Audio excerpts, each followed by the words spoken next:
وعلى عجالة نعرف بتاريخ وعراقة وحضارة اليمن. فقد قسم المؤرخون اليمن والعرب بل إلى 3 أقسام.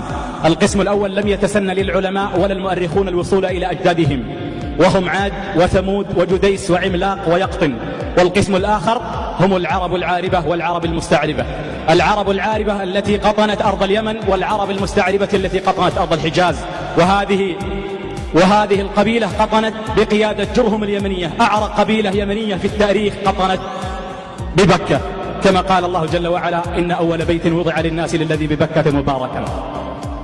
فهذه القبيلة كانت تمتلك النخوة والعراقة، وإلا امرأة ضعيفة وطفلها يستطيعون بها الأفاعيل، لكن النخوة أبت عند أهل اليمن إلا أن يقطنون أطراف مكة ويستقون زمزم ويدفعون لها الأجرة.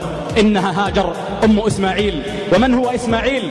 إسماعيل ابن إبراهيم. لم يكن كما يقول بعض الرجعيون، يقول أن إبراهيم لم يكن بعربيا.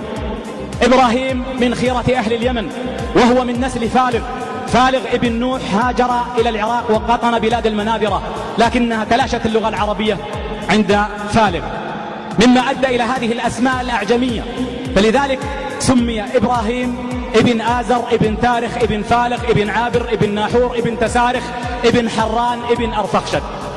لكنه أنجب إسماعيل، وإسماعيل قطن في قبيلة جرهم اليمنية، فأتقن اللغة العربية، وأصبح أول من تكلم باللغة العربية الفصحى بعد نبي الله شعيب خطيب الأنبياء.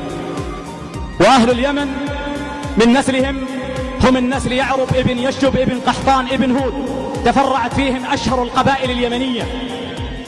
فهم من نسل يعرب ابن يشجب ابن قحطان، جاءت منهم أشهر القبائل: همدان فكهلان فأنمار فطي فكندة فجذام فلخم فالأوس والخزرج والغساسنة ملوك الشام. من هم أهل اليمن؟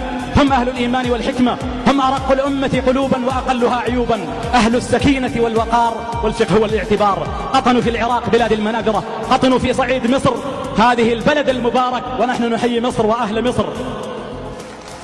قطنت اليمن من دكا إلى جاكرتا. هذا هو تاريخ أهل اليمن وحضارة أهل اليمن، أرق الأمة قلوبا. هم من ناصروا النبي صلى الله عليه وسلم في البيعة الأولى والبيعة الثانية. الأوس والخزرج من هم؟ هم من أهل اليمن. الأوس والخزرج أنصار النبي صلى الله عليه وسلم، هم أهل اليمن. كما نصروك يا رسول الله حيا فسننصرك ميتا إن شاء الله. إنه النبي عليه الصلاة والسلام رمزا للبشرية عليه الصلاة والسلام، يتعرضون له أعداء الله